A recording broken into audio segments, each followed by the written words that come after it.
Hello students, so welcome to the fifth chapter of your maths course which is unitary method. इसमें जो first part है इस video का unitary method का, इसमें आपको एग्जांपल्स करवाए जाएंगे। ठीक है, उसके पहले मैं कुछ आपको इसके इंपॉर्टेंट कॉन्सेप्ट्स और फॉर्मूलेज है कुछ इसमें और कुछ बेसिक्स हैं वो आप इसके बारे में बता दूंगा। फिर आपके एग्जांपल इसमें करवाए जाएंगे। फिर एक आपका सेकंड वीडियो अपलोड होगा पार्ट 2 जिसमें जो इंपॉर्टेंट कुछ 20 या 25 एमसीक्यूज होंगे वो करवाए जाएंगे। ठीक है, तो स्टार्ट करते हैं विद द कॉन्सेप्ट। तो पहले है यूनिटरी मेथड। यूनिटरी मेथड का कॉन्सेप्ट इसमें एक्सप्लेन है, क्या होता है यूनिटरी मेथड। देखो इस चैप्टर में आपको क्या करना है, unitary method, a method in which the value of unit quantity is first obtained to find out find out the value of any other required quantity is called unitary method. ठीक है, इसमें आपको क्या करना है, एक ये वो मेथड है जिसमें आपको यूनिटी क्वांटिटी दी होती है। ठीक है, उसमें आपको पहले वैल्यू, मतलब मैं आपको सिंपल एक बता दूं, आपको एक यूनिट की वैल्यू दे रखी होगी, फिर आपको मैक्सिमम या 2 या 4 मल्टीपल यूनिट्स की आपको वैल्यू निकालनी होती है ज्यादा क्वांटिटी की। ठीक है, अब इसमें दो टाइप्स हैं, वेरिएशंस है 2 टाइप्स के। पहला है डायरेक्ट वेरिएशन और दूसरा है इनडायरेक्ट वेरिएशन। भाई डायरेक्ट वेरिएशन का मतलब है जिसमें एक क्वांटिटी बढ़ती है तो दूसरी क्वांटिटी भी ऑटोमेटिकली इंक्रीज होती है, और एक है आपका इनडायरेक्ट वेरिएशन जिसमें एक क्वांटिटी डिक्रीज होती है तो दूसरी इंक्रीज होती है, या फिर एक अगर इंक्रीज होगी तो दूसरी डिक्रीज होगी। इसमें हम ये भी बोल सकते हैं कि डायरेक्टली प्रोपोर्शनल है ये और ये इनडायरेक्टली प्रोपोर्शनल। ठीक है, डायरेक्टली वेरिएशन क्या है, 2 quantities are said to vary directly if the increase or decrease is one quantity causes the increase in the other quantity in the same ratio। ठीक है, अगर एक क्वांटिटी इंक्रीज होती है तो उसी के पैरेलली जो आपकी सेकंड क्वांटिटी है वो भी सेम रेशियो में इंक्रीज होगी। ठीक है, इसके बाद में जैसे ये है एग्जांपल के थ्रू समझाया गया है, और कुछ टेक्निकल कैलकुलेशंस के हिसाब से भी, when the two quantity is x and y vary directly, अगर एक वैल्यू है x और एक है y, अगर x वेरी करती है, if where k is constant of proportionality, इन्होंने क्या कर दिया है, k का मल्टीप्लाई इसमें कर दिया है, x upon y 1 कर दिया है। अगर भाई x इंक्रीज होगा तो y भी इंक्रीज होगा। ठीक है, एग्जांपल में the cost of article varies directly as the number of articles increases. ठीक है, अगर आप कोई आर्टिकल कोई चीज लेने जाओ, अगर आप एक लोगे तो उसकी वैल्यू कम होगी, अगर आप 2 लोगे तो वैल्यू भी बढ़ जाएगी। भाई जो कॉस्ट रहेगी, जो articles number of articles of quantities हैं और जो कॉस्ट है दोनों सेम इंक्रीज होगी, वो डायरेक्ट वेरिएशन में ही आएगा। ठीक है, जो आर्टिकल्स नंबर ऑफ क्वांटिटी और उसकी वैल्यू, उसकी कॉस्ट। ठीक है, तो कॉस्ट और आर्टिकल्स नंबर ऑफ आर्टिकल्स का भी इसमें किस में आएगा, डायरेक्ट वेरिएशन में। भाई अगर इंक्रीज होगी वैल्यू, अगर क्वांटिटी इंक्रीज होगी तो उनकी वैल्यू भी इंक्रीज होगी, अगर आप कम क्वांटिटी लोगे तो वैल्यू भी डिक्रीज हो जाएगी। ठीक है, तो जब इंक्रीज होगा तब इंक्रीज, जब डिक्रीज होता है तब डिक्रीज। अब ये देखो, the work done varies directly as the number of man. अगर जो वर्क डन है वो मेन से डायरेक्टली वेरीज होता है, जैसे अगर ज्यादा लोग होंगे तो काम ज्यादा हो पाएगा, अगर कम लोग होंगे तो काम कम हो पाएगा। ठीक है, तो ये डायरेक्ट वेरिएशन की बात है। नेक्स्ट देखते हैं, नेक्स्ट ये था डायरेक्ट वेरिएशन, इसमें आपका इनडायरेक्ट वेरिएशन। तो देखो इनडायरेक्ट वेरिएशन में क्या है, अगर एक वैल्यू इंक्रीज होगी तो दूसरी वैल्यू उसी रेशियो से कम होगी, अगर एक वैल्यू डिक्रीज होगी तो दूसरी वैल्यू उसी रेशियो से इंक्रीज होगी। इसके कुछ एग्जांपल देखो, इसमें देखो ये आपका ये x यहाँ पर रहेगा और y रहेगा इनवर्सली, यानी 1/y। ठीक है, एग्जांपल में देख लो कुछ इसके इंपॉर्टेंट एग्जांपल है जिससे आप इजीली इसको अंडरस्टैंड कर सकते हो। पहला है the time taken to finish a piece of work varies inversely as the number of man at work, यानी जितने लोग काम पर लगे होते हैं वो टोटल जो काम करने का टाइम है उससे इनवर्सली प्रोपोर्शनल है या इनवर्सली वेरिएशन है। ठीक है, अगर नंबर ऑफ मैन ज्यादा होंगे तो भाई उन लोगों को कम टाइम लगेगा उस काम को खत्म करने में, और अगर वही पर्टिकुलर काम ज्यादा लोग कर रहे हैं तो कम लोग कर रहे हैं तो वही काम को ज्यादा टाइम लग जाएगा काम करने में। ठीक है, the time taken finish a piece of work. ठीक है, अगर नंबर ऑफ मैन ज्यादा है तो टाइम टेकन कम होगा, अगर नंबर ऑफ मैन कम है तो टाइम टेकन ज्यादा होगा। More man at work less time is taken to finish it, less man at work more time is taken to finish it. यही मैंने अभी आपको समझाया। दूसरा एग्जांपल है the speed varies inversely as the time taken to cover a distance. अगर आपकी speed ज्यादा होगी तो एक पर्टिकुलर डिस्टेंस है, अगर आपकी स्पीड ज्यादा होगी तो जो टाइम होगा वो कम कम लगेगा पहुंचने में, आपको कवर करने में, डिस्टेंस कवर करने में। और अगर आपकी स्पीड कम होगी तो आपको वही डिस्टेंस कवर करने में ज्यादा टाइम लग जाएगा। ठीक है, तो स्पीड और टाइम क्या है, दोनों इनवर्सली वेरिएशन है, इनवर्सली प्रोपोर्शनल। अगर स्पीड ज्यादा टाइम कम, अगर आप टाइम ज्यादा लगा रहे हैं तो स्पीड कम हो जाएगी। ठीक है, more is speed takes less time to cover the distance, less speed takes more time to cover a distance. ठीक है, यही मैंने आपको समझाया। In this method we use to science, इस मेथड में आप क्या यूज करते हैं, सिंस और देयरफॉर यूज करते हैं। ठीक है,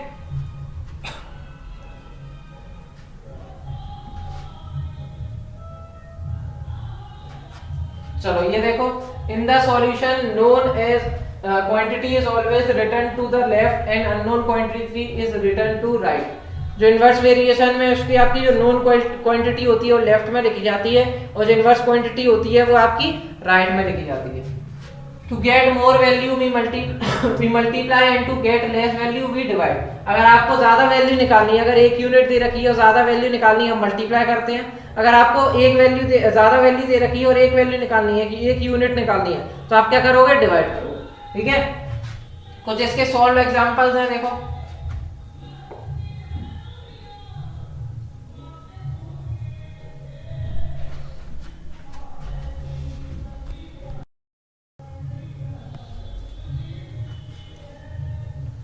तो पहला एग्जांपल क्या है, if 16 man can build a wall in 10 days, how long will it take 20 men to build the same wall. अगर एक वॉल को, एक दीवार को कितने 16 लोग अगर बना रहे हैं, 16 मेंस बना रहे हैं, तो उनको कितना टाइम लग रहा है, 10 डेज लग रहे हैं। तो आपको ये बताना है कि कितना टाइम लगेगा अगर उसी बिल्डिंग को कितने लोग बनाने लगे, 20 लोग अगर बनाने लगते हैं तो। ठीक है, तो देखो अब हम क्या करेंगे, इसको ऐसे लिखेंगे भाई, 16 मेंस लग रहे हैं, कितनी 16 मेंस वॉल को कितने डेज में बना रहे हैं, 20 डेज में बना रहे हैं। ठीक है, कलर विजिबल, ठीक है, कलर दिख रहा है। अब आपको क्या निकालना है, आपको ये निकालना है कि अगर 10 मेंस उस वॉल को बनाए तो कितना टाइम लगेगा। ये करना है, यहाँ पर ये थोड़ा सा मिसमैच हो गया, ये इक्वल्स टू ऐसे होगा। ठीक है, आपको अब इसमें कुछ नहीं करना, सिंपल इसको क्या कर दो, क्रॉस मल्टीप्लाई कर देंगे। 16 इंटू एक्स और 20 इंटू 10। एक्स क्या है, एक्स वो वैल्यू है जो हमको निकालनी है। क्या निकालना था हमको निकालना था हाउ लॉन्ग, यानी टाइम निकालना था। तो हम ये मान लेंगे, let the time taken by 20 men to build the same wall will be x. तो अगर 16 men एक वॉल को बनाने में 20 डेज लगा रहे हैं, तो 10 men उस वॉल को x बनाने में x डेज लगाएंगे। फिर इसको क्या कर देंगे, क्रॉस मल्टीप्लाई। x निकालना है, x की वैल्यू क्या आ जाएगी, 20 इंटू 10 अपॉन 16। ठीक है, अब यहां देखो, ये कट जाएगा 4 से 5 टाइम्स, ये कट जाएगा 4 से 4 टाइम्स। आगे देखो, ये कटेगा 2 से 5 और 2 से 2 टाइम्स। 16, एक मिनट, अच्छा ये 10 इधर आएगा। 16 मैन को कितने डेज लग रहा है, 10 डेज लग रहा है। और आपको 20 मेंस के निकालना है, 20 मेंस को कितना टाइम लगेगा उस बिल्डिंग, उसको वॉल को बनाने में। तो ये 16, ये इधर चला जाएगा, ये इधर 16 इंटू एक्स, और ये हो जाएगा 10 इंटू 20। ठीक है, एक्स की वैल्यू क्या आएगी, 10 इंटू 20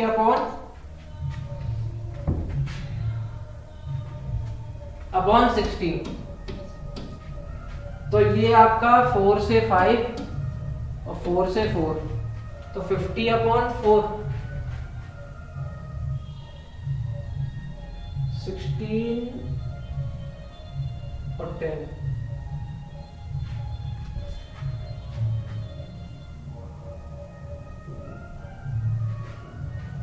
ये आपका डिवाइड होने पर, ये इधर जो है कुछ मिसप्रिंट हो गया है। ठीक है, ये आपका डिवाइड होने पर यहाँ पर कुछ और वैल्यू होगी, एग्जैक्ट वैल्यू आती, लेकिन यहाँ पर जो कैलकुलेशन है उसके हिसाब से फिर ये पॉइंट में आएगा। ये आपका आएगा 50 अपॉन 4, 12.5 कुछ आएगा। ठीक है, तो आज जो आपका आंसर होगा 12.5 हो जाएगा। चलो नेक्स्ट देखो,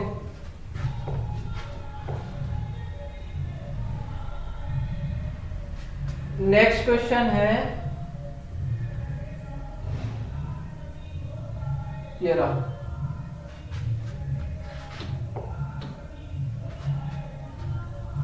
क्वेश्चन में क्या बोला है, if 12 apples cost 36 what is the cost of 30 apples. आपको ये बताना है अगर 12 एप्पल्स की कॉस्ट कितनी है 30 है, तो 36 एप्पल्स की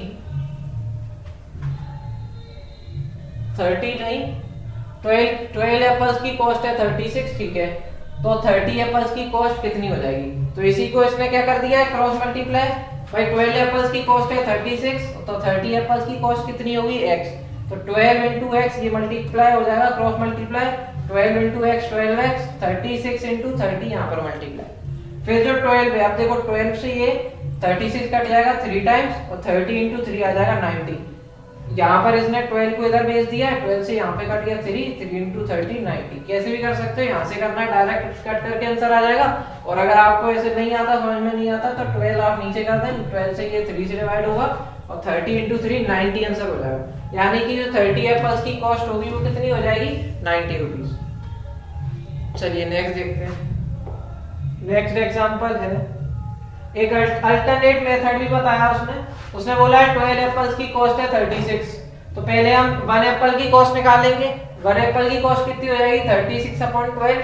देखो ये ज्यादा की वैल्यू दे रखी है 1 की निकालनी है, तो क्या करना था डिवाइड, और अगर 1 की वैल्यू दे रखी है मल्टीपल की निकालनी है, ज्यादा की निकालनी है, तो हम क्या करेंगे मल्टीप्लाई कर देंगे। तो 1 एप्पल की कॉस्ट कितनी आ जाएगी,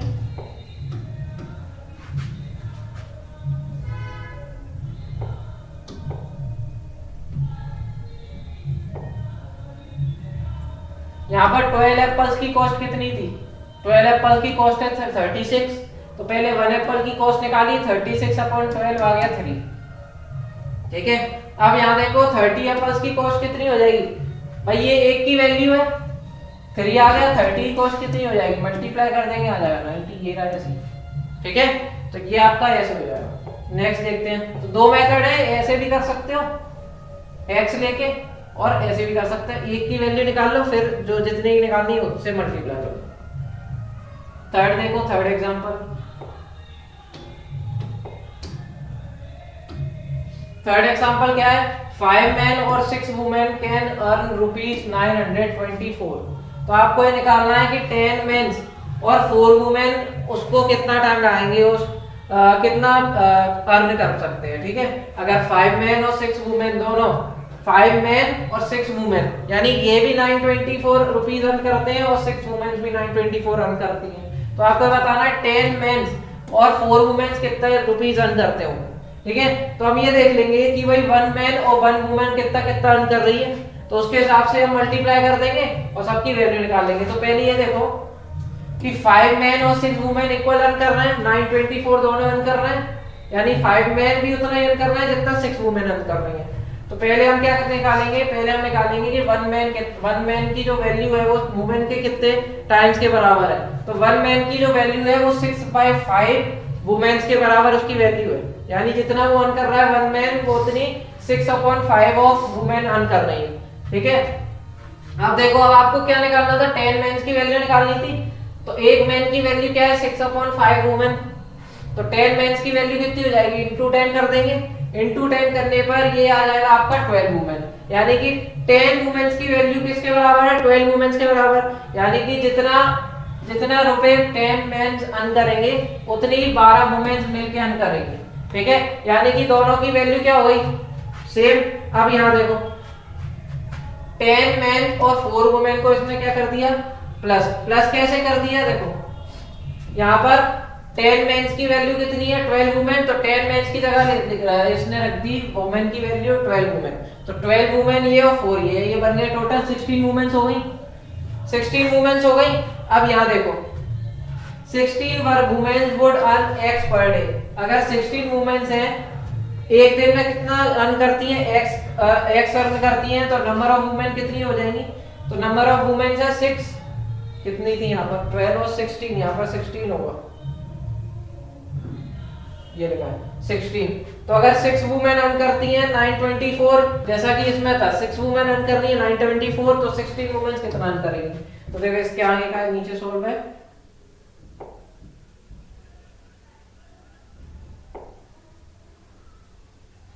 तो अगर 6 वुमेन क्वेश्चन के हिसाब से 924 रुपीज अर्न करते हैं, तो 16 वुमेन्स कितने रुपीस अर्न कर रही है, आपको ये वैल्यू निकालनी है। ठीक है, उसी में दोनों का वो 10 मेन और 6 वुमेन उसमें ही ऐड है। ठीक है तो अब इसको सॉल्व करेंगे तो ये आएगा आपका 600 6/924।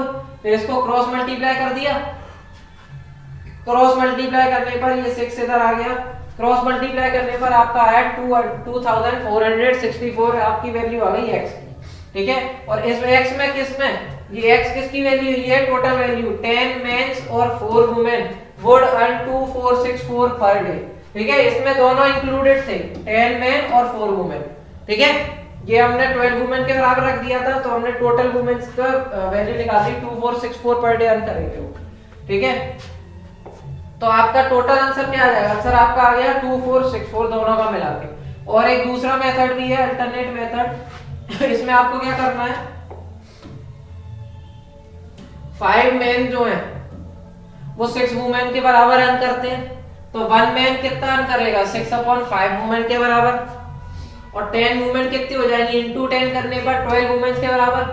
अब यहाँ देखो 10 मैन प्लस 4 वुमेन ये हो गया 16 वुमेन हो गई, और यहाँ पर 1 वुमेन कितना अर्न कर रही है, 1 वुमेन अर्न कर रही है 926/6।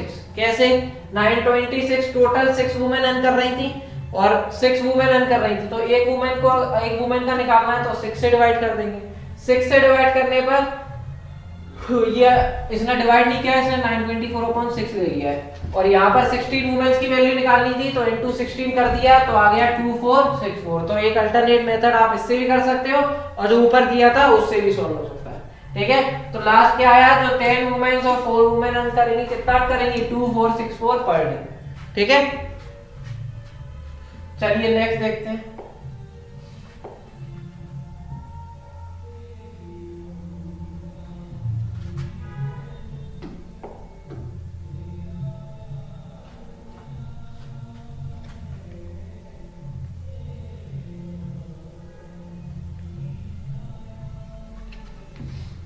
नेक्स्ट देखो, नेक्स्ट क्या क्वेश्चन है आपका, नेक्स्ट है a car is moving at an average speed of 60 kilometre per hour.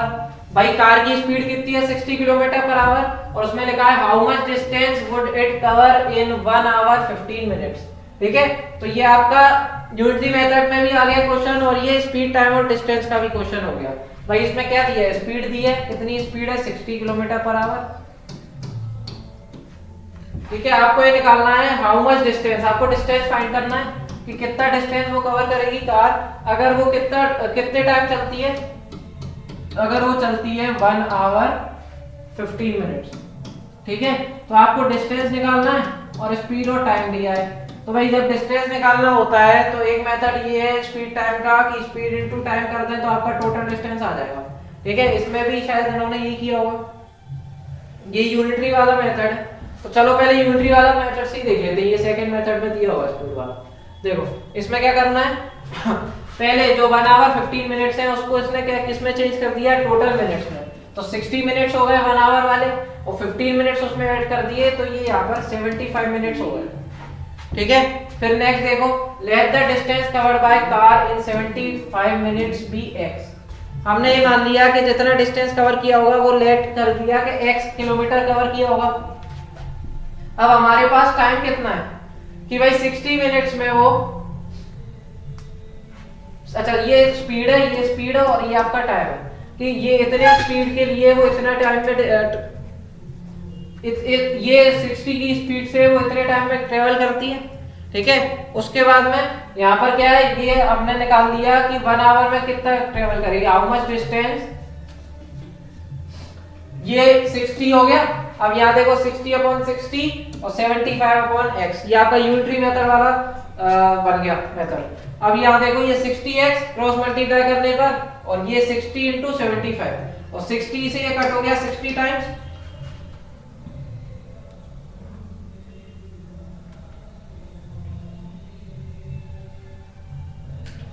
से 60 टाइम्स कट हो गया तो ये आ गया 75, यानी कि आंसर क्या आया था, कार विल कवर 75 किलोमीटर। जो कार है 75 किलोमीटर डिस्टेंस ट्रेवल कर लेगी कितने टाइम में, 1 आवर 15 मिनट्स में।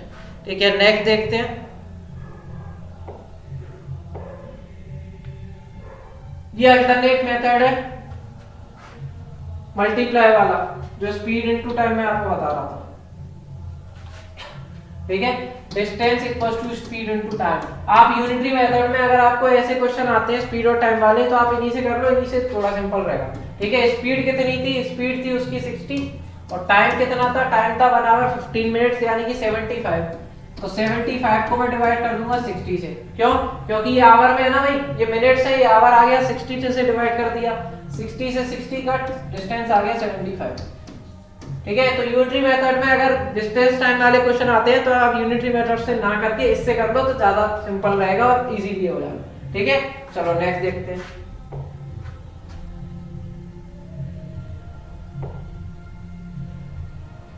हाँ, 18 men can dig 712 meter long trench in one day. How many men should be employed for digging 20 meter long trench of the same type in one day? उसमें ये बोल रहा है कि 18 men, अगर 11 आदमी 712 मीटर लॉन्ग ट्रेंच को एक दिन में, ट्रेंच यानी गड्ढे होगा शायद, 18 लोग 712 मीटर लॉन्ग गड्ढे को कितने 1 डेज में क्या कर देते हैं? खोद देते हैं। तो हमें बताना है कि हमको कितने लोग चाहिए होंगे, how many men will be needed, जिससे हम 20 मीटर लॉन्ग जो ट्रेंच है उसको 1 डे में क्या कर पाए? गड्ढे में खोद पाए। तो देखो, एक तो ये मेथड है और एक आपका एक फॉर्मूला भी होता है MDH equals to total work. M है इसमें मेन, D है इसमें डेज और H है इसमें आवर्स, ठीक है। और TW है ये आपका टोटल वर्क।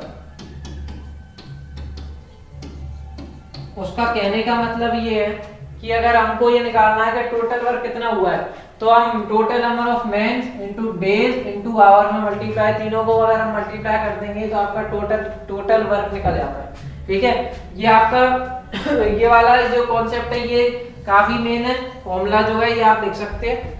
अब इसमें देखो, इसमें फर्स्ट मेथड में क्या कराया गया है, let the number of man employed be x. हम ये मान लेंगे कि भाई यहाँ पर एक्स मैन ने उस गड्ढे को क्या कर दिया होगा? डिग कर दिया होगा। तो नंबर ऑफ मैन यहाँ पर है 18 और इसमें एक्स। और फर्स्ट कंडीशन में जो 712 ये 712 है, अच्छा ये 712 नहीं है, ये 7.5 है, ठीक है। 7.5 मीटर का ये गड्ढा है, ये इसको कितने डेज में? 7.5 मीटर का 18 मेंस लगे थे उसको खोदने में, और यहाँ पर 20 मीटर का गड्ढे को कितने एक्स मेन लगेंगे, ठीक है। ये आपका जो बन गया यूनिटरी मेथड का, ये बन गया। अब इसको सॉल्व करना है, तो देखो 18/7.5 और x/20। अब यहाँ देखो ये बन गया 15/2 और यहाँ पर 15 का मल्टीप्लाई, ये देखो ये 2 आ गया इधर, 2 इधर मल्टीप्लाई हो गया इक्वल्स टू x/20। फिर 20 का मल्टीप्लाई हुआ इधर, 20 का मल्टीप्लाई इधर हुआ, 15 का मल्टीप्लाई इधर हुआ, तो 18 × 2 × 20 और 15 आ गया इसके नीचे। फिर ये सॉल्व हुआ है, सॉल्व में कर देता हूँ, 3 से 6, 3 से 5, 5 से कट जाएगा 4 टाइम्स, ये आ जाएगा 8 6 जा 48 आंसर हो जाएगा, ठीक है। तो 48 mens will be required to dig 20 metre long trench, ठीक है। तो आपका इसका आंसर कितना हो जाएगा? 48। इसका सॉल्यूशन का आगे का पार्ट ये रहा, अच्छा उधर सॉल्व नहीं है। हाँ, और दूसरा मेथड ये है, इसमें क्या किया इन्होंने पहले 1 मीटर का निकाल लिया है कि 1 मीटर में कितने मेन लगे होंगे। तो 1 मीटर में 18 डिवाइड बाय 7.5 इतने मेन लगे होंगे। अब उसको 1 मीटर को डिवाइड कर मल्टीप्लाई कर दिया किससे? 20 से। तो एक तो यूनिटरी मेथड का डायरेक्ट एक्स वाला है, और एक तरीका ये है कि आप एक की वैल्यू निकाल लो, फिर जितने की रिक्वायर्ड है उसमें से क्या कर दो? आप मल्टीप्लाई कर दो। तो एक ये इस तरीके से 48 आ सकता है। नेक्स्ट देखते हैं।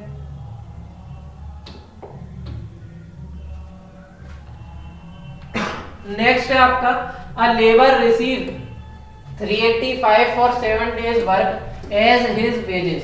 एक लेबर है, उसको कितने रुपीस मिलते हैं? उसको मिलते हैं 385 रुपीस। कितने डेज के लिए? 7 डेज के लिए। आपको ये निकालना है what will be the wages if he work for 20 days. तो भाई देखो 7 डेज के वर्क करने पर उसको कितने रुपीस मिलते हैं? 385। 20 डेज वर्क करने पर 20 डेज वर्क करने पर उसको कितने रुपए मिलेंगे, आप मान लेंगे x कि भाई x रुपए उसको मिलेंगे 20 डेज वर्क करने पर। अब यहाँ देखो 7/385 इक्वल्स टू 20/x, ये मल्टीप्लाई हो जाएगा क्रॉस मल्टीप्लाई x का इधर और 385 का इधर, ठीक है। तो 7x की वैल्यू आ गई 385 इंटू 20, x 7 आ गया उसके नीचे 8 इससे डिवाइड करेगा 55 इंटू 20 आ गया 1100। तो जिस इंसान को 7 डेज वर्क करने के 385 मिल रहे थे, उसी रेट पर उसको 20 डेज वर्क करने पर कितने रुपीस उसको मिलेंगे, उसको मिलेंगे 1100 रुपीस, ठीक है। उसके बाद में एक अल्टरनेट मेथड है, अल्टरनेट मेथड में क्या किया है,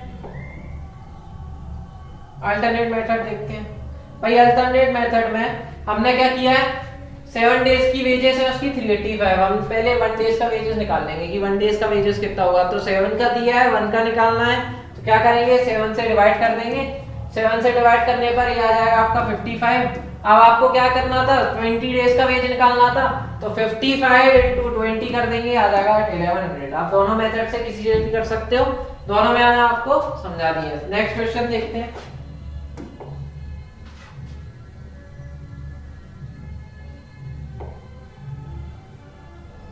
नेक्स्ट क्वेश्चन में क्या बोल रहा है, the bus fair of the journey of 240 kilometre is 84।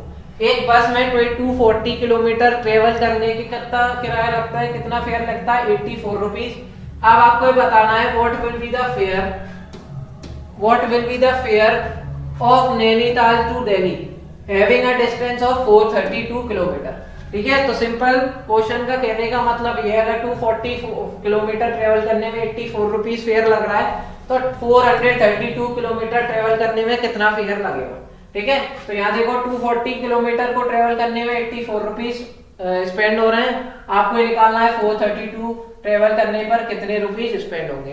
तो भाई देखो इसको क्या करेंगे, क्रॉस मल्टीप्लाई कर देंगे, तो ये पहले इक्वल में रख देंगे, फिर क्रॉस मल्टीप्लाई होगा, ये आपका 240x आ जाएगा, ये 430 इंटू 84, फिर 240 इधर इनके नीचे चला जाएगा, ये टोटल सॉल्व होने पर आपका आ जाएगा 151.20। तो जो आपका फेयर होगा नैनीताल से दिल्ली का, वो आपका बनेगा 151.20, ठीक है। चलो नेक्स्ट देखते हैं। अल्टरनेट मेथड भी देख लो, इसमें देखो 240 किलोमीटर कवर करने पर 84 रुपीज लगे थे, तो हमने ये निकाल लिया कि भाई 1 किलोमीटर ट्रेवल करने में कितने रुपीज लगेंगे, तो 84 डिवाइड बाय 240, ये आ गया आपका 1 किलोमीटर की फेयर, 1 किलोमीटर का जो फेयर आया। फिर हमको निकालना है कि भाई 432 किलोमीटर ट्रेवल करने में कितना लगेगा, तो हम उसको क्या कर देंगे, उसमें मल्टीप्लाई। भाई पहले 1 किलोमीटर की वैल्यू निकाल ली, फिर मल्टीपल जितनी यूनिट्स की निकालनी थी उसका उसमें क्या कर दिया, मल्टीप्लाई। मल्टीप्लाई करने पर आपका सेम आंसर आ गया 151.20, ठीक है। एक मेथड ये भी है, दोनों से कर सकते हो आप।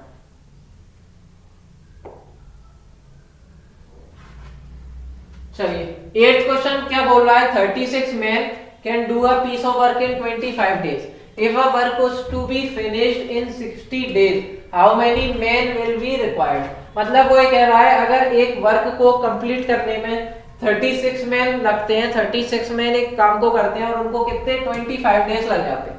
तो आपको ये बताना है कि अगर वर्क को 60 डेज में हमको खत्म करना है, 60 डेज तक खत्म हो जाए, तो उसको कितने मैन रिक्वायर्ड होंगे, कितने लोग लगेंगे, ठीक है। तो पहले हम इस वाले मेथड से देख लेते हैं कि भाई 36 मैन लग रहे थे तो 25 डेज का टाइम हो रहा था। अब आपको कितने मैन रिक्वायर्ड होंगे, कितने मैन लगेंगे जब 60 डेज में काम कंप्लीट होता है, तो ठीक है। तो ये सबसे पहले क्या हो जाएगा, क्रॉस मल्टीप्लाई 36 का मल्टीप्लाई 25 में और ये x का मल्टीप्लाई 60 में। तो ये आ गया आपका 36 इंटू 25/60, कैलकुलेट करने पर आ जाएगा 15 में। अगर आपको प्रॉब्लम हो रही है कि डायरेक्ट 15 कैसे आया, तो देखो ये 12 से कट गया 3 टाइम, ये 12 से कट गया 5 टाइम, 5 से 25 कट गया 5 टाइम, 3 into 5 आ गया 25, ठीक है। तो आपका जो रिक्वायर्ड नंबर ऑफ मेंस होंगे वो कितने हो जाएंगे 25। नेक्स्ट देखो, नेक्स्ट है आपका अल्टरनेट मेथड। अल्टरनेट मेथड में क्या करना है आपको, इसमें आपको एक की वैल्यू निकालनी है कि भाई 25 डेज की दे रखी है, 25 डेज में 36 मैन लग रहा है। आप पहले 1 डेज का निकाल लेंगे, 1 डेज का कितना हो जाएगा, 1 डेज का हो जाएगा 36 इंटू 25, ठीक है। फिर 60 डेज निकालेंगे, 60 डेज को उसमें क्या कर देंगे डिवाइड, इसमें मल्टीप्लाई क्यों किया है, डिवाइड क्यों नहीं किया, क्योंकि मैंने आपको लिखवाया था जो टोटल वर्क होता है वो टोटल मैन इनटू डेज होता है। तो यहाँ पर मैन कितने थे 36 और डेज कितनी थी 25। तो मैन इनटू डेज करके टोटल वर्क जो आया वो इतना आएगा 36 इनटू 25। फिर आप किसका निकालना है 60 डेज का, तो 60 से डिवाइड कर देंगे 15 मैन्स आ जाएगा। ठीक है, तो 15 मैन आंसर हो जाएगा। नेक्स्ट देखो,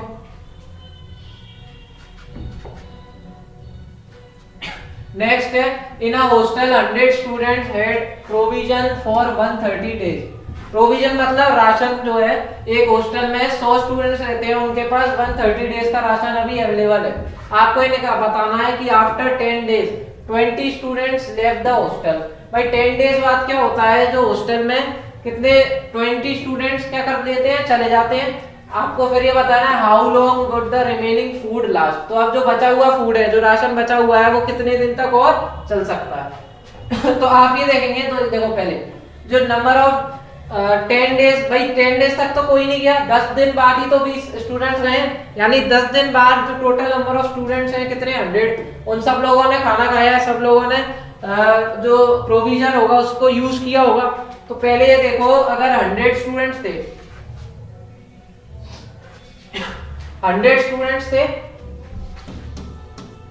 10 दिन तक तो कोई नहीं है, आफ्टर 10 डेज बाद गए, तो 10 दिन तक 100 स्टूडेंट्स ने कितना खाया होगा 1000। वो उन्होंने यहाँ पर निकाला है। अच्छा, ये वाला मेथड नेक्स्ट है, तो आप ये वाला देख लो पहले, ये वाला मेथड जो यूनिटरी मेथड का बेसिक है।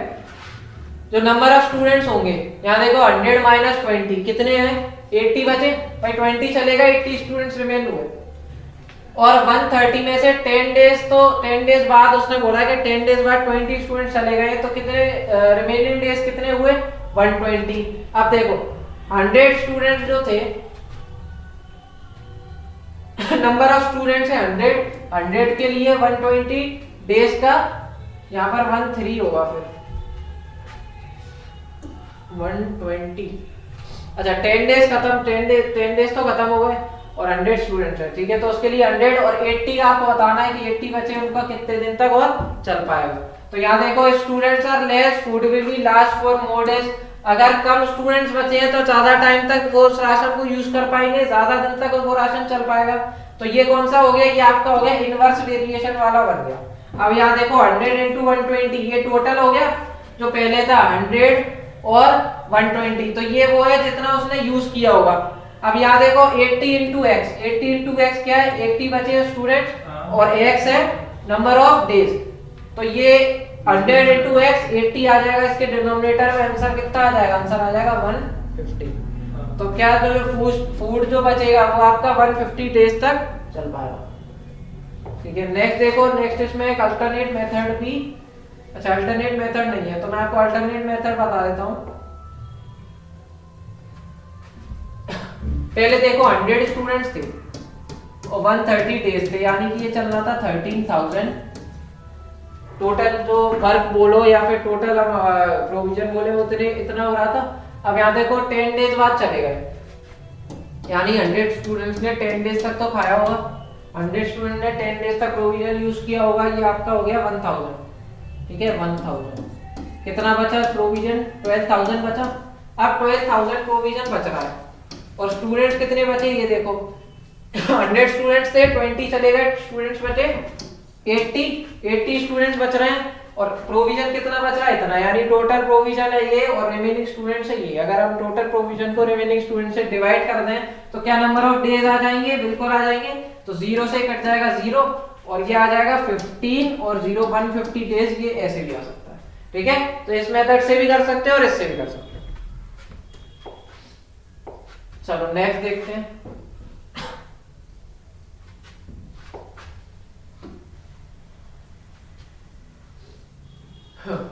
अब इसमें देखो the 10 laborers can repair a road in 15 days. In how many days 25 laborers repair the same road? Question ये बोल रहा है कि अगर 10 लेबरों को कितना 15 डेज लग रहा है एक रोड को रिपेयर करने में, तो 25 लेबर्स को सेम रोड रिपेयर करने में कितना टाइम लगेगा। तो देखो ये 10 laborers can repair a road in 15 days, और 1 लेबर। अब ये देखो 1 लेबर को कितना टाइम लगेगा, 1 लेबर को टाइम लगेगा 15 इंटू 10, और यही आपको कितने की वैल्यू निकालनी है, 25 की निकालनी है। तो 25 से हम डिवाइड कर देंगे, 6 डेज लगेंगे 25 लेबर्स को। ठीक है, तो 25 लेबर्स को वही रोड को रिपेयर करने में 6 डेज लग जाएंगे। अल्टरनेट मेथड देखो, अल्टरनेट मेथड में 10 लेबर्स को कितना टाइम लग रहा है, 10 लेबर्स को टाइम लग रहा है 15 डेज का। 25 लेबर्स को कितना टाइम लगेगा, आप मान लेंगे x। इसको क्या कर देंगे, क्रॉस मल्टीप्लाई 10 इंटू 15 और 25 इंटू x। 25 चला जाएगा नीचे, ये क्रॉस मल्टीप्लाई होने पर सॉल्व करने पर आपका 6 आंसर ऐसे गिरेगा। ठीक है, तो दोनों मेथड है, दोनों से आप देख सकते हो। नेक्स्ट देखते हैं।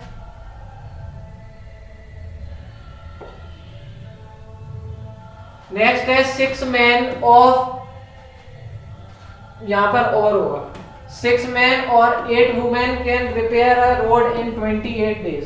ठीक है, एक रोड को रिपेयर करने में 6 मैन या फिर 8 वुमेन कितना टाइम लगाते हैं, 28 डेज लगाते हैं। In how many days will 9 man and 2 women repair the same road. तो आपको ये बताना है वही रोड को रिपेयर करने में कितना टाइम लगेगा, कितने डेज लग जाएंगे अगर 9 मैन और 2 वुमेन मिलके अगर रिपेयर करते हैं तो यहाँ देखो 6 मैन और 8 वुमेन की वैल्यू क्या बराबर है, 1 मैन की वैल्यू कितनी हो जाएगी, ये आपकी हो जाएगी 86, और यहाँ 9 मैन की कितनी हो जाएगी, 9 से मल्टीप्लाई कर देंगे, ये डिवाइड होगा 8/6, और 9 का इसमें मल्टीप्लाई कर देंगे तो 9 मैन की वैल्यू किसके बराबर हो जाएगी, 12 वुमेन के बराबर। अब यहाँ देखो 9 मैन प्लस 2 वुमेन निकालना था, तो अगर मैं 9 मैन की जगह 12 वुमेन को यूज कर लूं तो सही होगा। अब यहाँ देखो टोटल वुमेन्स कितनी आ रही है, 14 वुमेन्स हो गई। तो let 14 womens would be repair the road in x days, then we have number of women जो बच रहे हैं। अब ये आपको बताना है कि अगर ये 14 वुमेन्स को कितना टाइम लग रहा था, 14 वुमेन्स को x डेज लग रहे हैं अगर एज्यूम कर रहे हैं तो फिर आपको क्या बताना है कि 9 मैन और 10 जो 2 वुमेन्स हैं उनको कितना लगेगा। तो यहाँ देखो 18 को लग रहा है 28 और 14 को कितना लगेगा x। तो 18 इंटू 28 क्रॉस मल्टीप्लाई हो जाएगा, और यहाँ 14 इंटू x, 14 चला जाएगा नीचे, ये सॉल्व करने पर आपका 16 आंसर आ जाएगा। तो जो 9 वुमेन और 2 वुमेन है उनको कितना टाइम लगेगा, उनको लग जाएंगे 16 डेज लगेंगे उनको टोटल रोड को रिपेयर करने में। ठीक है, ये क्वेश्चन आपका हो गया। नेक्स्ट देखते हैं, इसमें एक अल्टरनेट मेथड भी है। अल्टरनेट मेथड में एक की वैल्यू निकाली होगी, 1 मैन की वैल्यू आ गई 8/6, 9 मैन थे 9 से मल्टीप्लाई कर दिया 12 वुमेन्स हो गई। तो 12 वुमेन 9 मैन की जगह 12 वुमेन रख दिए, टोटल हो गए 14 वुमेन्स। 14 वुमेन के बाद क्या देखो, अब 8 women can repair a road in 28 days. 8 women को कितना टाइम लग रहा है, 28 डेज, और अगर मैं मैन इंटू डेज कर दूं यानी number of women into days कर दूं, ये टोटल वर्क हो गया 28 इंटू 8, और हमको किसका निकालना था, 14 वुमेन्स का निकालना था कि इनको कितना टाइम लगेगा। तो total work upon number of womens, तो ये आ गया आपको 16 डेज, ऐसे भी आ जाएगा। ठीक है, तो दोनों मेथड है, एक ये वाला भी होगा। नेक्स्ट देखते हैं,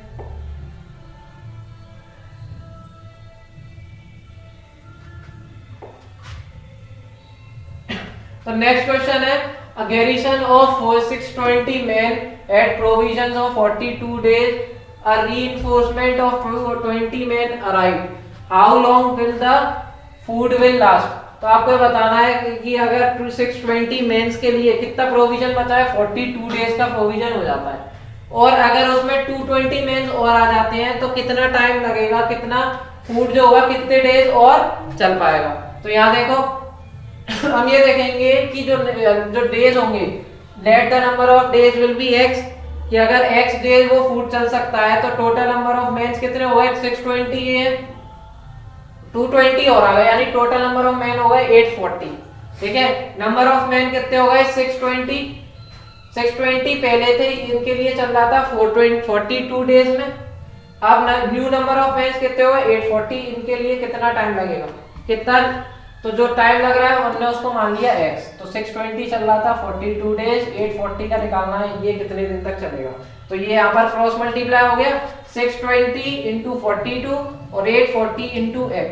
ठीक है, ये से 840 चला जाएगा इसके नीचे डिवाइड में, सॉल्व करने पर आपका 31 डेज आ जाएगा, यानी जो फूड होगा वो 31 डेज और चल जाएगा। ठीक है, अगर 220 मेंस और आ जाते हैं तो टोटल 31 डेज वो फूड चल सकता है। चलो नेक्स्ट देखते हैं। नेक्स्ट आपका इसका 13 क्वेश्चन। 13 क्वेश्चन में क्या है, if a car covers 82.5 kilometre in 5.5 litres of petrol. अगर एक कार है वो 5.5 लीटर्स में 82.5 किलोमीटर ट्रेवल करती है, तो how much distance will it cover in 13.2 litre. ठीक है, तो इतने लीटर में वो 82.5 किलोमीटर डिस्टेंस ट्रेवल कर पाती है, तो 13.2 लीटर पेट्रोल कितना डिस्टेंस कवर कर पाएगी इतने लीटर में। तो सिंपल क्वेश्चन है, पहले देखो 5.5 लीटर पेट्रोल में कितना कवर कर रही है 82.5, तो पहले हम 1 लीटर का निकाल लेंगे कि भाई 1 लीटर में वो कितना डिस्टेंस कवर करेगी। तो 1 लीटर में डिवाइड करने पर ये आएगा। अब इसको अभी सॉल्व नहीं करते क्योंकि यहाँ पर ये यूज हो जाएगा, यहाँ पर ये कट जाएगा इजी। अब यहाँ देखो, अब हमको क्या निकालना है, 1 लीटर का निकाल दिया कि भाई 1 लीटर की वैल्यू आ रही है ये। अब हमको निकालना है 13.2 का, तो 1 लीटर इंटू 13.2 कर देंगे, सॉल्व करने पर कितना आ जाएगा 198 किलोमीटर हो जाएगा। यानी कि वही कार 13.2 लीटर पेट्रोल में कितना किलोमीटर चल पाएगी 198 किलोमीटर। ठीक है, नेक्स्ट देखो।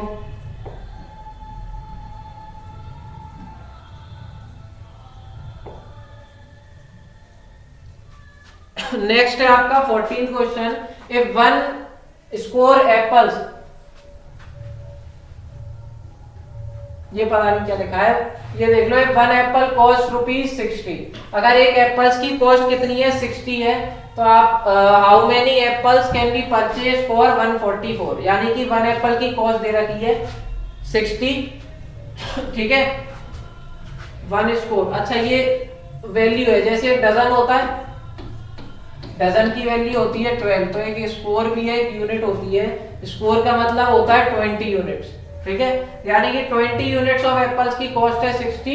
आपको बताना है 144 रुपीस में कितने एप्पल्स परचेज किए जा सकते हैं।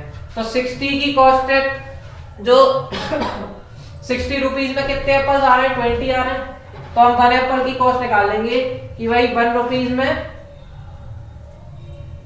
अच्छा 1 रुपीस में कितने आ रहे हैं 60 रुपीस में आपके 20 एप्पल्स आ पा रहे हैं, तो 1 रुपीस में कितने आ पाएंगे 20/60, ये 1 रुपीस की हो गई। और 1 रुपीस की अगर वैल्यू पता है तो आपको निकालनी 144 की, तो इसका इसमें मल्टीप्लाई हो जाएगा 48 आ जाएंगे। तो जो नंबर ऑफ एप्पल्स होंगे 144 में, वो 48 एप्पल्स परचेज किए जा सकते हैं। ठीक है, चलो नेक्स्ट देखो।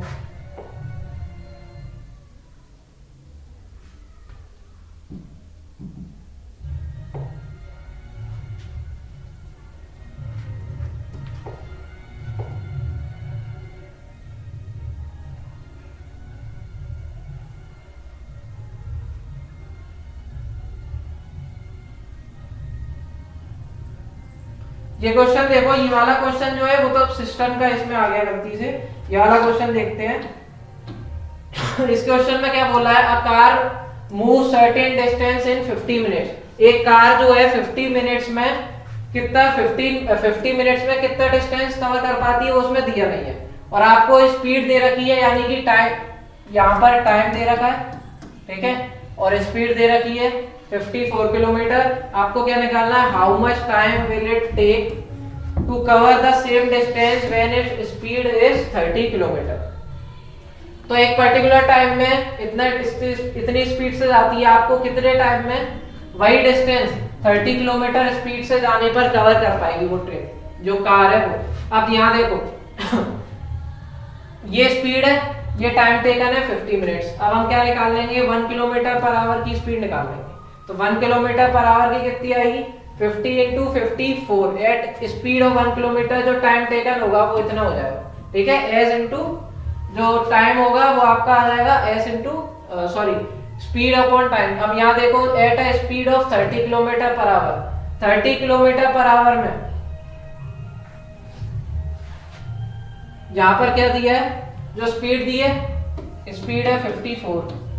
ठीक है, और जो टाइम है आपका 50। ठीक है, तो जो डिस्टेंस हो गया वो आ गया आपका speed into time.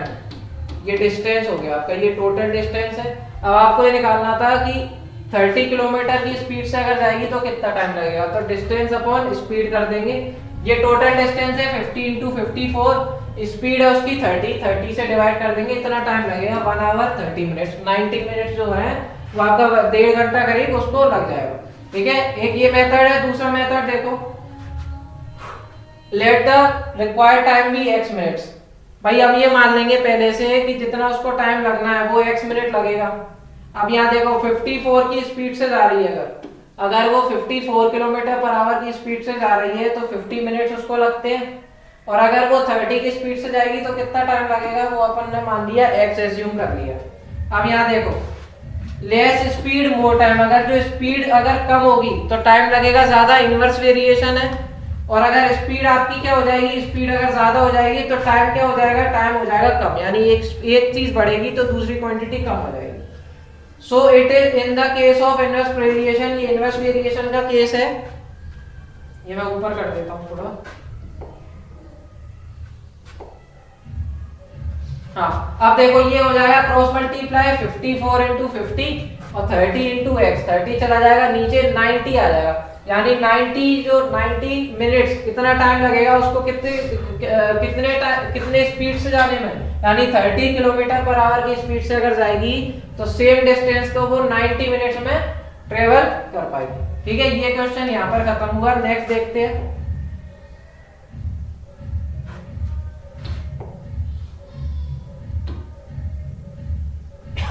If rupees 166.50 is the cost of 9 kg of sugar, यानी 9 kg of sugar की कॉस्ट कितनी है, ये उसकी कॉस्ट है। आपको निकालना है कि 259 रुपीज में कितने केजी ऑफ शुगर परचेज किए जा सकते हैं। तो यहाँ देखो 166.50 में कितनी शुगर परचेज हो सकती है, 9 केजी। हम 1 केजी का निकाल लेंगे, 1 केजी का ये डिवाइड हो, ये यहाँ पर डिवाइड होगा 9/166.5। ठीक है, ये आपकी 1 केजी ऑफ शुगर की कॉस्ट हो गई, 9 से डिवाइड कर दिया। भाई क्या है, ज्यादा की वैल्यू दे रखी है, एक की निकालनी है तो क्या करेंगे, डिवाइड। तो 9 केजी से हमने डिवाइड कर दिया, तो यहाँ पर यहाँ देखो किसका करना है, 259। तो 259 रुपीज में निकालना है, 250 ये 1 की कॉस्ट हो गई, 259 से मल्टीप्लाई कर देंगे। Total 14 KG of sugar can be purchase in 259 rupees. ये आपका क्वेश्चन ये सॉल्व हो गया। नेक्स्ट देखते हैं।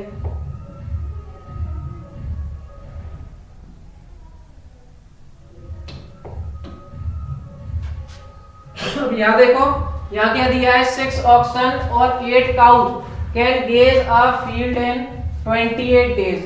ग्रेज मतलब होता है जो खा जाते हैं, जो घास वगैरह चलते हैं वो। तो 6 ऑक्सन है और 8 काउज हैं, ये कितना, एक फील्ड को, एक खेत को 28 डेज में उसको खा जाते हैं, चल जाते हैं। अब आपको बताना है हाउ लॉन्ग वुड, ये 9 ऑक्सन होगा, 9 ऑक्सन एंड 9 काउज। ठीक है, तो आपको बताना है 9 ऑक्सन और 9 काउज को कितना टाइम लगेगा उस फील्ड को ग्रेज करने में। तो यहाँ देखो हम वैल्यू निकाल लेंगे, 6 ऑक्सन की वैल्यू 8 काउज के बराबर है, तो 1 ऑक्सन की वैल्यू कितनी हो जाएगी, 1 ऑक्सन की वैल्यू हो जाएगी 8/6 काउज। ठीक है, और यहाँ पर कितने का निकालना है, 9 काउज का निकालना है।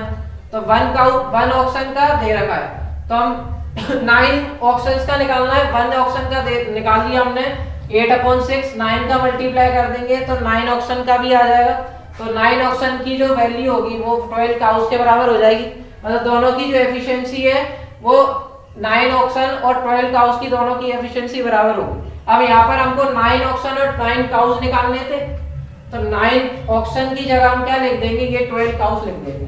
तो ये 12 काउज और 9 काउज टोटल कितने हो गए, 21 काउज। तो अगर हम ये निकालना है कि 21 काउज को टोटल मिला के कितना टाइम लगेगा, तो ये ऑक्सन 9 ऑक्सन और 9 काउज को भी सेम टाइम लगने वाला है, तो हम इसकी वैल्यू निकाल लेंगे, तो वो आंसर जो होगा उस दोनों का सेम आएगा। अब यहाँ देखो 8 cows can graze the field in 28 days. ठीक है, यहाँ दिया था 8 काउज को कितना टाइम लग रहा है, 28 डेज लग रहा है। तो 8 × 10 अगर मैं कर देता हूँ, यानी मैन इंटू डेज कर देता हूँ, तो टोटल वर्क हो जाएगा एक तरीके से। तो ये हो गया आपका man into days total work, और आपको निकालना था 28। 21 काउस का। तो टोटल वर्क को अगर मैं 21 काउस से डिवाइड कर दूं तो आपका डेज आ जाएगा। तो ये टोटल वर्क आपका मल्टीप्लाई करने पर और 21 से ये सॉल्व करने पर आ जाएगा 10 होल 2/3 डेज, यानी कि जो 21 काउस होंगी वो सेम फील्ड को ग्रेस करने में कितना टाइम लगेगा उनको लगेगा 10 होल 2/3 डेज का टाइम। ठीक है, ये 18 क्वेश्चन हो गया। नेक्स्ट देखते हैं हम।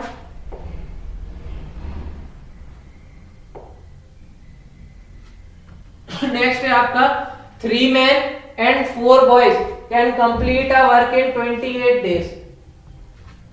ठीक है, 3 मैन है और 4 बॉयज हैं, उनको एक वर्क कंप्लीट करने में कितना टाइम लग रहा है? 28 डेज लग रहा है। Whereas 4 men and 6 boys can complete the same work in 28 days। 20 days मतलब 3 मैन और 4 बॉयज को मिला के 28 डेज का टाइम लग रहा है, और यहाँ पर 4 मैन और 6 बॉयज को मिला के 20 डेज का टाइम लग रहा है। अब आपको फाइंड क्या करना है? देखो, पहला है according to the amount of work done 1 man is equivalent to how many boys. तो पहले तो आपको ये निकालना है कि जो 1 मैन की जो एफिशिएंसी है वो कितने बॉयज की एफिशिएंसी के बराबर होगी। तो पहला देख लो, पहला ये रहा जो in 28 days the work can be completed by 3 men और 4 boys। ठीक है, तो 1 डे में जो वर्क कंप्लीटेड होगा 28 का वो कितना हो जाएगा? 3 + 4 बॉयज का हो जाएगा आपका 84 मैन और 112 डेज का। अब यहाँ देखो 28 डेज का निकालना है।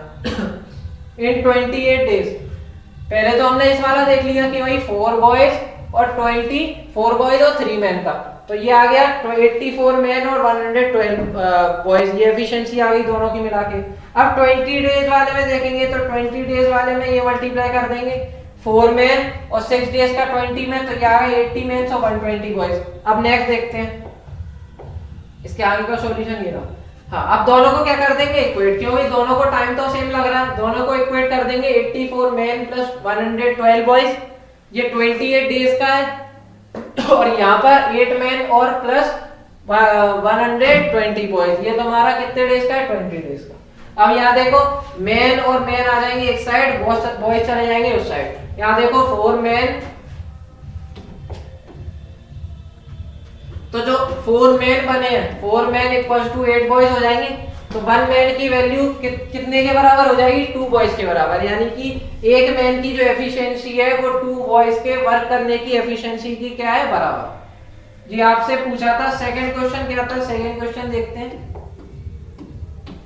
सेकंड आपको निकालना था the number of days required by 7 man and 6 boys to complete the same work. अगर 7 मैन और 6 बॉयज उस वर्क को करें तो उनको कितना टाइम लगने वाला है?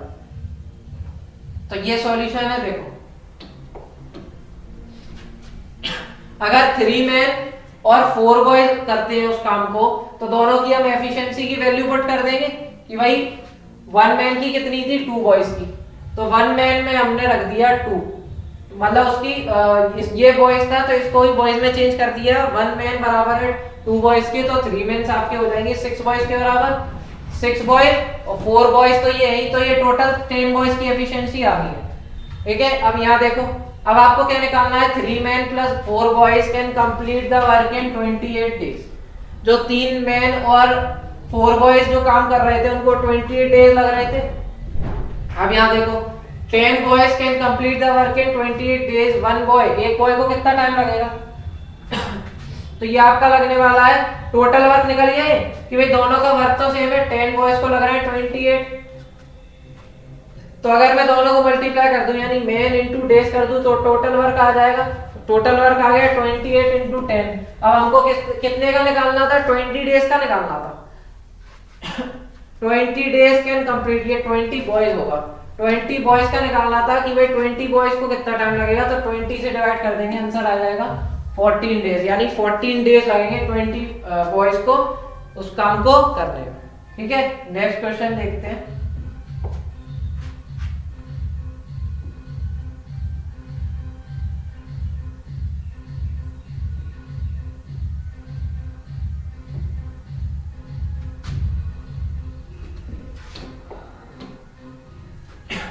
नेक्स्ट क्वेश्चन है 30 men can build a wall in 50 days 30 लोगों को कितना टाइम लग रहा है, 50 डेज में वो वॉल को कंप्लीट कर पा रहे हैं। How many more mens are required to build another wall double in size.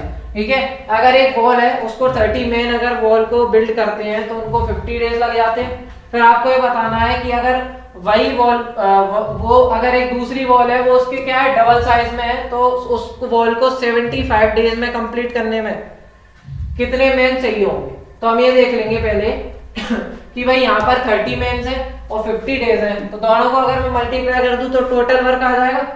तो यहाँ देखो टोटल वर्क आ गया 30 इंटू 50। अब हमको क्या निकालना था, इसका डबल साइज निकालना है, तो इसका डबल कर देंगे ये डबल बाद में कर देंगे, पहले 75 से डिवाइड किया तो आ गया 20, यानी 20 डेज में उस वॉल को कंप्लीट कर पा रहे थे। भाई अगर कितने में से 75 डेज में वो वॉल कंप्लीट हो पा रही है, तो अगर उसकी डबल साइज हो गया अगर उस वॉल का, तो टाइम डबल लग जाएगा। तो उस वॉल को कंप्लीट करने में कितने डेज लग रहे थे, 20 डेज लग रहे थे।